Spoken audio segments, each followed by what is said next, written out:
Magandang gabi po. Ako po ay si Marlon Lahito, a.k.a. Parak TV, from Occidental Mindoro. Mabuhay ang lahing Pilipino! Thank you, Mr. Parak TV.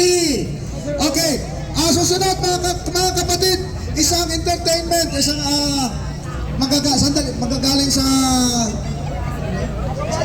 Ito na si Mamawi. Hello mga kababayan. Pakiusog po muna nito, bigyan natin ng space.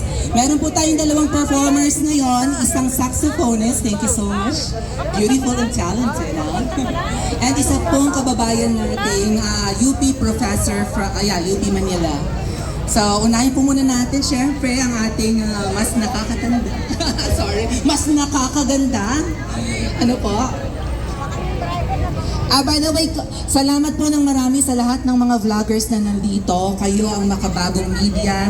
Katulad nyo, isa rin po akong vlogger. Alam ko ang inyong mga paghihirap. Alam ko ang inyong pagod. Buong araw nakatayo. Hindi naman tayo pare-pareho ng edad. Ako nene pa. Ilang taon ka na, kuya? 59 ka na. Ako 9 pa lang. Nene pa ako eh. Pero despite that, nananakit ang tuhod ko kakatayo. So papasalamatan po natin ang ating